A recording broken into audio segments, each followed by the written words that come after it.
जय जगन्नाथ। मैं शिवानी चक्रवर्ती शंकर चक्रवर्ती अपने channel Bong telling food tales में आप सबका स्वागत करते हैं। आज के हमारे वीडियो में हम आपको बताएंगे जगन्नाथ मंदिर में दुर्गा माधव उपासना की प्रथा और परंपरा के बारे में। वैसे तो जगन्नाथ मंदिर को छोड़ के पूरे उड़ीसा में दुर्गा माधव की उपासना की बहुत पुरानी परंपरा है, क्योंकि घर पे कोई भी शुभ कार्य होता है तो सबसे पहले दुर्गा माधव की उपासना होती है। लेकिन दुर्गा और माधव को एक साथ कल्पना करना बहुत सारे लोगों के लिए मुश्किल है, क्योंकि दुर्गा के साथ या तो महादेव की कल्पना की जा सकती है और माधव के साथ महालक्ष्मी की। लेकिन ये सोच कहाँ से आए कि दुर्गा के साथ माधव की उपासना होगी।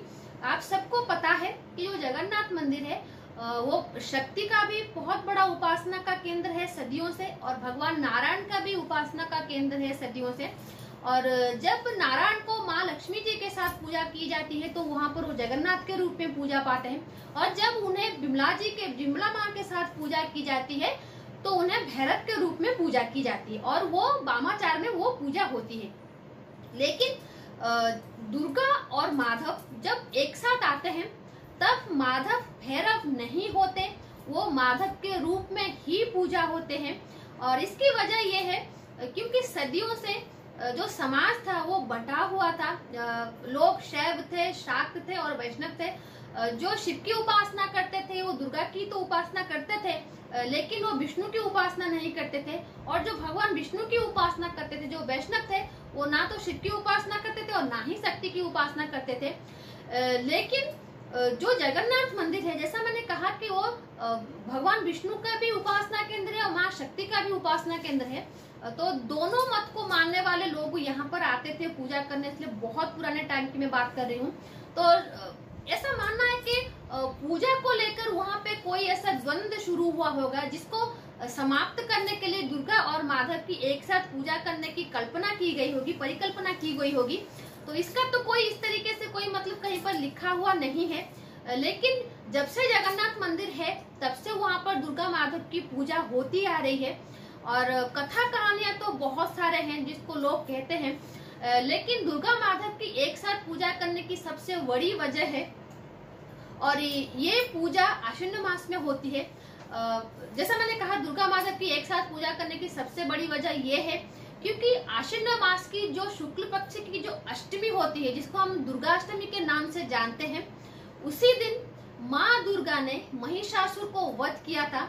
लेकिन महिषासुर को वो वध नहीं कर पा रही थी, तो उसी दिन उन्होंने माधव की उपासना की थी। माधव जो भगवान विष्णु के अवतार हैं, उनकी पूजा उन्होंने की थी, और माधव ने उनको मार्ग बताया था कि किस तरीके से महिषासुर का वध किया जा सके। ये था अष्टमी के दिन। और दशमी के दिन श्री रामचंद्र जी ने, जो भगवान विष्णु के दूसरे अवतार हैं, उन्होंने माँ दुर्गा की आराधना की थी ताकि वो उन्हें वो अस्त्र दे सके जिससे वो रावण का वध कर सके। तो ये जो पीरियड है, एक अष्टमी का एक दशमी का, माँ दुर्गा ने माधव की उपासना की थी महिषासुर को मारने के लिए, और प्रभु श्री रामचंद्र जी ने माँ दुर्गा की उपासना की थी रावण को मारने के लिए। तो ये दिन 2 दिन की पूजा मंदिर में पहले होती थी। तो जो वैष्णव थे वो तो जगन्नाथ मंदिर में जाते थे, और जो शक्ति की उपासना करते थे वो जाते थे विमला के मंदिर में। क्योंकि जो आश्विन मास की कृष्ण पक्ष की अष्टमी है, जिसको कि द्वितीया अष्टमी कहा जाता है, और पूरे उड़ीसा में जितने सारे शक्ति के उपासना पीठ हैं, जो मंदिर है, वहाँ पर दुर्गा पूजा 16 दिन की होती है। तो माँ विमला के मंदिर में भी 16 दिन की होती है, और इसको कहा जाता है देवी पक्ष, क्योंकि ये दोनों जो अष्टमी है और दशमी है, दोनों शक्ति को उपासना करने वालों के लिए अलग महत्व है, विष्णु की उपासना करने वाले के लिए अलग महत्व रखता है। तो दोनों ही एक पक्ष में आती हैं। तो कहीं एक समय आया होगा जबकि जो हमारे विद्वान लोग रहे होंगे, जो कि समाज को एकत्रित करना चाहते होंगे, तो इसी समय को उन्होंने चुना होगा दुर्गा और माधव को एक साथ पूजा करने के लिए। तो जैसा मैंने कहा, जगन्नाथ मंदिर जब से है दुर्गा माधव की उपासना तभी से होती आ रही है। तो यही एक वजह है, जो मतलब सबसे ज्यादा जो विश्वास करने योग्य है, यही ये वजह है कि यही वो पीरियड था जब माँ दुर्गा ने महिषासुर के वध के लिए माधव की उपासना की थी, और प्रभु श्री रामचंद्र जी ने रावण के वध के लिए माँ दुर्गा की उपासना की थी। तो दोनों चीजों को एक साथ मनाने के लिए दुर्गा माधव की पूजा की जाती है। और द्वितीयाष्टमी के दिन भगवान जगन्नाथ जी का सकाल धूप उठने के बाद जो माँ दुर्गा की जो माँ बिमला की जो चलंती प्रतिमा है माँ दुर्गा, पति महापात्र उसको लेकर आते हैं भंडार घर से और वहाँ पर माँ का सहस्रा कुंभाभिषेक होता है। और ये प्रक्रिया पूरी होने के बाद जो माधव हैं, जिनको पूनी जगन्नाथ कहा जाता है, छोटे से माधव होते हैं जगन्नाथ की मूर्ति, वो रत्न सिंहासन के ऊपर रहती है जगन्नाथ जी के पास, उनको लाया जाता है और दोनों को एक साथ माँ बिमला के मंदिर में 8 दिन तक रखा जाता है। 16 दिन की पूजा में पहले 8 दिन तक वो माँ बिमला के मंदिर में रहते हैं। उन्हें माँ बिमला के मंदिर में जो भोग अर्पण होता है उनको भोग अर्पण होता है। लेकिन जब 8 दिन के बाद जब नवरात्रि शुरू होती है और माँ की वहाँ पर वामाचार की पूजा शुरू हो जाती है, तब जगन्नाथ जी और माँ दुर्गा मंदिर से निकलकर एक रथ जैसे विमान में बैठकर दोड़ो मंडप शाही में एक मंदिर है जी माँ नारायणी का, वहां पर जाते हैं। पहले माँ बिमला के मंदिर में रहते हैं 8 दिन और दूसरे 8 दिन माँ नारायणी मंदिर में जाते हैं और वहां पर उनकी बहुत अच्छी तरीके से पूजा अर्चना होती है। और वहां पर उनको मुआ, जो मैंने उखड़ा बनाया था उसी का लड्डू और मांडुआ भोग होता है।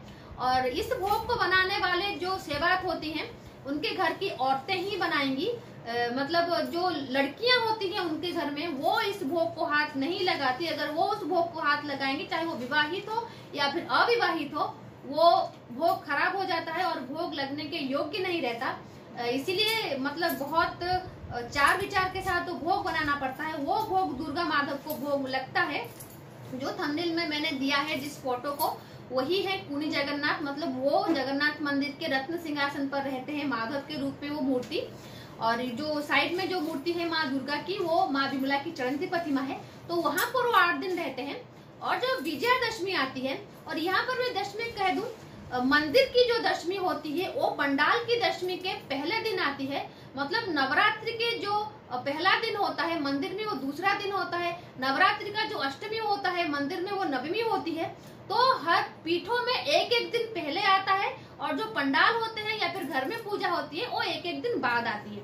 तो दशमी के दिन मदन मोहन मणि विमान में जगन्नाथ मंदिर से निकलते हैं, रामकृष्ण पालकी में निकलते हैं और रथ में माँ दुर्गा और प्रभु श्री जगन्नाथ जो माधव के रूप में है वो निकलते हैं। और इसको कहा जाता है गुप्त गुंडीचा या फिर शाक्त गुंडीचा, क्योंकि ये देवी पक्ष है और यहाँ पर ये गुंडीचा यात्रा मनाई जाती है। और रथ में निकलते हैं, रथनुमा पालकी में निकलते हैं विमान में, तो इसलिए उसको गुंडीचा कहा जाता है। और जगन्नाथ मंदिर में 3 गुंडीचा होती हैं। एक तो सब जानते हैं रथ यात्रा का टाइम गुंडीचा यात्रा होती है जो माँ गुंडीचा के मंदिर में जाती है। लेकिन उससे पहले चैत्र मास में एक गुंडीचा होती है, उसको कहा जाता है शौर्य गुंडीचा। वो भगवान सूर्य नारायण को समर्पित होता है। आप सबको मैं बता दूं, जगन्नाथ मंदिर के बाद सबसे बड़ा मंदिर जो है वो भगवान सूर्य नारायण का है और चैत्र मास में उनकी गुंडीचा होती है।